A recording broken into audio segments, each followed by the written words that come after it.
वो आगे से बॉल कभी यहाँ से जा रहा था, आगे से बॉल कभी यहाँ से जा रहा था। मैं रिज़वान को मशवरा दूँगा as a senior player, as a big brother, मेरा वो छोटा भाई है, जूनियर प्लेयर है, कि आगे वाले बॉल को कि हर ओवर में भाई 16-17 नहीं होता। ये बॉलर वो वाले नहीं है कि हर ओवर में 16-17 खाएँगे और आपसे आराम से मज़े से वो बैठे रहेंगे, आप हमारे साथ ही रहेंगे। ये चीज़ें मुझे कही गई थी कि भाई जब तक आप क्रिकेट खेलोगे आप हमारे साथ ही रहोगे। लेकिन एंड ऑफ द डे देखें कि कोई भी फ्रेंचाइज़ ने मुझे नहीं लिया।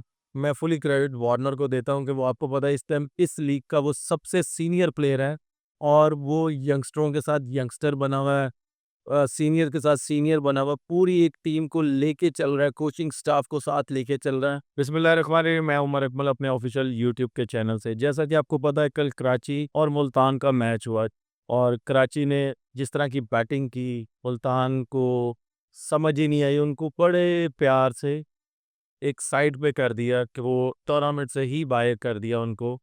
ख़्वा कि वो पहले भी टूर्नामेंट से बाहर 80% हो गए थे, लेकिन कल का मैच हारने के बाद वो बिल्कुल ही बाहर हो गए हैं। लेकिन इसमें क्या फ़ायदा कि रिज़वान टॉप स्कोरर हैं, लेकिन उनकी टीम जीत ही नहीं पाई, अगले राउंड में ही नहीं पहुँच पाई। लेकिन लास्ट कुछ सीज़न से उनकी टीम फाइनल खेल रही थी, लेकिन उसका जो पॉज़िटिव इंटेंट था, वो रिज़वान का ये था लास्ट सीज़न वो खुद पॉज़िटिव खेल रहे थे और जो उनके साथ प्लेयर्स थे वो बड़े पॉजिटिव प्लेयर थे, जो फॉरनर प्लेयर थे। लेकिन आई डोंट नो कि इस साल उन्होंने क्यों उन प्लेयरों को रिलीज़ किया, दूसरी फ्रेंचाइज़ों ने उनको कैच किया और आपके सामने के दूसरी फ्रेंचाइज़ है, उनको बहुत अच्छे तरीके से डील कर रहे हैं। आई डोंट नो कि मुल्तान ने इन प्लेयरों को क्यों रिलीज़ किया कि ये प्लेयर फॉरनर प्लेयर थे या लोकल प्लेयर्स थे। ये वो अपनी फ्रेंचाइज़ को फाइनल में लेके गए और कुछ फ्रेंचाइज़ों को उन्होंने जितवाया। ज़िंदा मिसाल है शोएब मकसूद कि वो मुल्तान सुल्तान को फाइनल में लेके गए, बेस्ट प्लेयर बने, फिर उसके बाद वो इस्लामाबाद में कन्वर्ट हुए, इस्लामाबाद को वो फाइनल में लेके गए, फाइनल जितवाया उन्होंने। लेकिन वो कहते हैं कि जी क्रिकेट की लैंग्वेज में कि भाई जो क्रिकेटर होता है, वो किसी का नहीं बनता। वो कहते हैं कि 100 में से आधा परसेंट जो होता है ना, जो ख़ानदानी बंदा होता है या कुछ भी आप कह सकते हैं, वो उस चीज़ का रिगार्ड करता है। सबसे पहले मैं अपनी मिसाल दूँगा कि मैंने अपनी फ्रेंचाइज़ों के साथ बड़ा मुख़लिस चला हूँ और मैंने ये बोला कि यार मैंने इधर ही रहना है, मुझे ये नहीं बाहर निकालेंगे। नो डाउट कि मैंने जब परफ़ॉर्म किया था, सारी चीज़ें की थी, उस वक़्त दूसरी फ्रेंचाइज़ों ने मुझे बुलाया भी था, लेकिन मैं नहीं गया। लेकिन जैसे मेरी परफ़ॉर्मेंस थोड़ी-सी नीचे हुई, नो डाउट उनके साथ मेरे रिलेशन तो हैं, सारी चीज़ें उसी तरह हैं, लेकिन एंड ऑफ़ द डे क्या हो रहा है कि जी उन्होंने मुझे कहीं पे भी नहीं रखा। और ज़िंदा मिसाल मैं हूँ, शोएब मकसूद है, काफ़ी प्लेयर्स हैं कि ऐसा ही उन्होंने किया है कि नहीं हुआ, उन्होंने आगे कर दिया। शोएब मकसूद को भी वो टाइम कैश करना चाहिए था, मुझे भी कैश करना चाहिए था, लेकिन हम लोगों ने नहीं किया। तो इंशाअल्लाह ताला ऐसा ही होगा कि अगर दोबारा अल्लाह ताला ने मौका दिया, अपॉर्च्युनिटी दी, तो इंशाल्लाह परफ़ॉर्म करेंगे। तो फिर अगर कोई कहीं से भी अच्छी ऑफ़र आएगी, तो हम लोग मूव ऑन करेंगे। ये मैं ये कहता हूँ कि किसी भी प्लेयर के लिए ये एक आप कह लें कि वेकअप कॉल मैं कह सकता हूँ कि उनके लिए ये वेकअप कॉल है कि प्लीज़ खुदारा फ्रेंचाइज़ों पे या इन लोगों पे ना बात करें या ना ट्रस्ट करें कि यार हम आपको रिटेन करेंगे, हर साल आप में हमारे साथ ही रहेंगे, जब तक आप क्रिकेट खेलेंगे, आप हमारे साथ ही रहेंगे। ये चीज़ें मुझे कही गई थी कि भाई जब तक आप क्रिकेट खेलोगे, आप हमारे साथ ही रहोगे। लेकिन एंड ऑफ द डे देखें कि कोई भी फ्रेंचाइज़ ने मुझे नहीं लिया और मैं यहाँ पे बैठ के बात कर रहा हूँ। बात वही आ जाती है, तो भाई क्रिकेट है, तो हम लोग हैं, क्रिकेट है, तो हमारी समझ लें कि फैमिली सर्कल भी चलता है, लेकिन बात वही आ जाती है।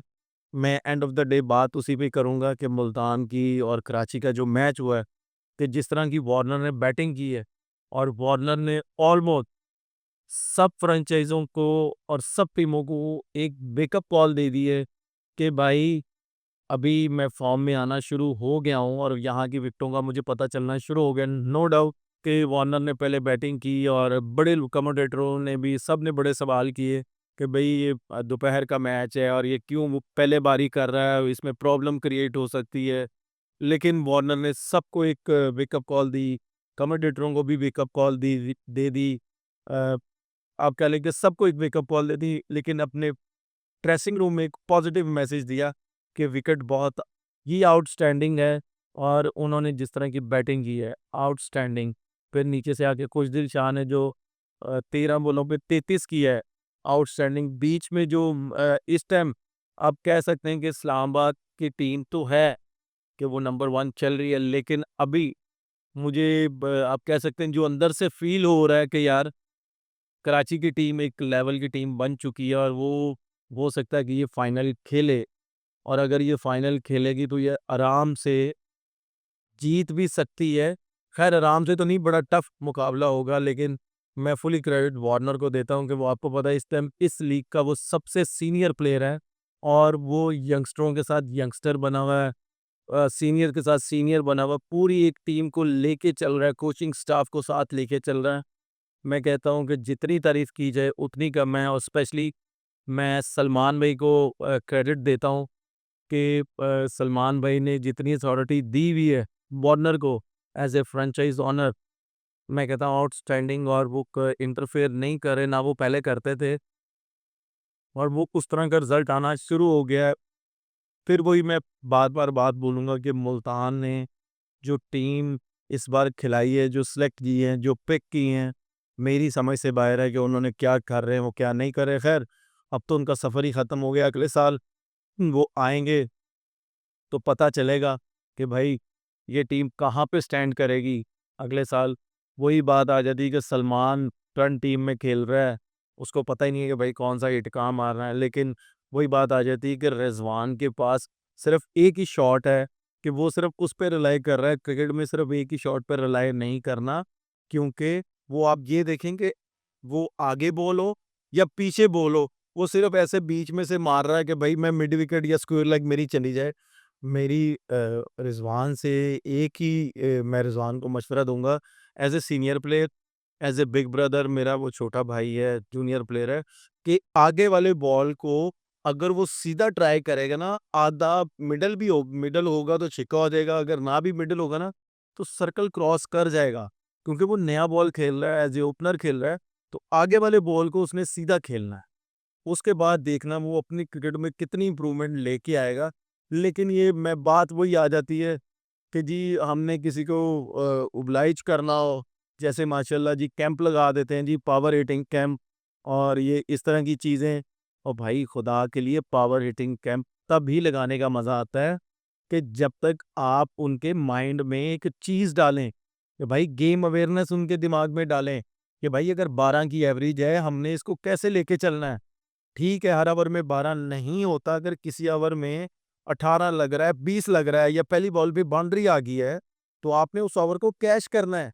हो सकता है अगला ओवर हमारा 12 का ना लगे, 10 का भी ना लगे, लेकिन एवरेज उस तरह की हो जाए। आप ये देखें कि अगर 12 की एवरेज है, अगर आप 8-9 को लेके चलेंगे, तो ऑटोमेटिकली वो एवरेज 16-17 पे चली जाएगी। हर ओवर में भाई 16-17 नहीं होता। ये बॉलर वो वाले नहीं है कि हर ओवर में 16-17 खाएँगे और आपसे आराम से मज़े से वो बैठे रहेंगे। भाई ये कभी भी नहीं हो सकता। आपको थोड़ा-सा उनको बताना है कि भाई हमने आपको बता तो दिया है कि भाई हमने कि power hitter, power hitter, power hitter, और भाई पावर हिटर तो आप किसी सब्जी वाले को भी बैट दोगे ना और उसके हाथ में, या उसको ऐसे आराम से बॉल फेंकोगे और आप बोलोगे कि भाई बल्ले में बॉल मार, वो भी बल्ले में मारता रहेगा। बात वही आती है कि इनको साथ-साथ गेम अवेयरनेस भी बतानी है। तभी आपकी गेम इम्प्रूव होगी, तभी आपको फ़ायदा होगा।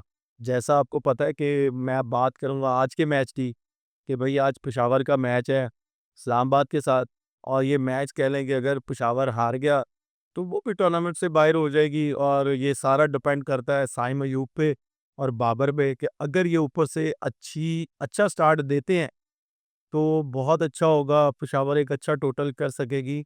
और आप ये कह सकते हैं कि मैं तो सिर्फ़ एक ही बात बोलूँगा कि मैं पूरे टूर्नामेंट में बोलता हुआ आ रहा हूँ कि जो टॉस जीत रहा है, मैं चाह रहा हूँ कि वो पहले बैटिंग करे, क्योंकि सेकंड बैटिंग करने वाला स्ट्रगल कर रहा है, और 1-2 मैच ही जीते अभी तक पूरे टूर्नामेंट में जिसने सेकंड बैटिंग की है। मैं इसलिए कह रहा हूँ कि मैं भी एज़ अ बैट्समैन हूँ, कि नो डाउट लोगों के दिमाग में होगा कि यार आज मॉइस्चर है और हम सेकंड बैटिंग करें, हम पहली बॉलिंग करें।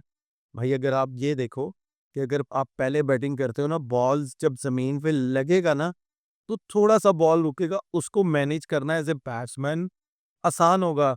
जब आप 20 ओवर खेलेंगे, थोड़ा-सा ट्राई होगा, अभी धूप ही लग गई होगी, सारा कुछ होगा। जब 20 ओवरों के बाद उस विकेटों पे हल्के से जब वो कहते हैं ना खट्टे पड़ेंगे, तो जब उन पे बॉल लगेगा ना, तो ये वो नहीं अनप्लेवेबल हो जाएगा जैसा न्यूज़ीलैंड में हुआ है।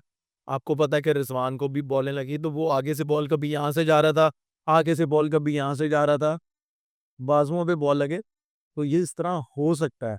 तो मेरा ख़्याल है कि पेशावर को पहले टॉस जीत के पहले बैटिंग करनी चाहिए और एक क्लियर माइंड से खेलना चाहिए कि भाई हमने ये मैच जीतना है।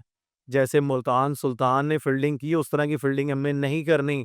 हमने हाफ़ चांस भी अवेल करने हैं। अगर हाफ़ चांस अवेल करेंगे तो तब ही पेशावर की टीम जीतेगी। अगर वो 4 बॉलर खिला रहे हैं, उनके पास 1 बॉलर कम है, तो उन्होंने वो 4 ओवर कैसे यूटिलाइज़ करने हैं कि भाई अगर सर्कल खुल गया तो आप साइम अयूब को तलत को लेके 1 ओवर आप उसको खिलाएँ करवाएँ। अगर वो 10 स्कोर से पहले-पहले हो जाता है वो ओवर, तो ये समझें कि वो उन्होंने अपना ओवर मेडन किया है। आप कोशिश करें कि भाई 14 ओवरों से पहले-पहले आपने वो 4 ओवर जो आपके शॉर्ट हो रहे हैं ना, 14 ओवरों से पहले-पहले वो आपने कंप्लीट करने हैं। क्योंकि 14 ओवरों के बाद दूसरी टीम बूस्ट करती है कि भाई अगले आखिरी 6 ओवरों में हमने इतना स्कोर करना है। अगर आखिरी 6 ओवरों में अगर आपने पार्ट टाइम बॉलरों को लगाना है, तो उसको अगर 15 या 20 रन्स का ओवर लग गया, तो ऑटोमैटिकली आप मैच तो वहीं पे हार जाएँगे। तो मेरी आपसे गुज़ारिश यही है कि टूर्नामेंट में रहने के लिए आपका ये मैच जीतना बहुत ज़रूरी है और इस्लामाबाद पिछला मैच हारी हुई है। उनका कॉन्फिडेंस थोड़ा-सा नीचे आया हुआ है और आप ये कह सकते हैं कि उनके 2 विकेट कीपर खेल रहे हैं प्लेइंग 11 में आज़म खान और वो एक वो फॉरेनर प्लेयर है।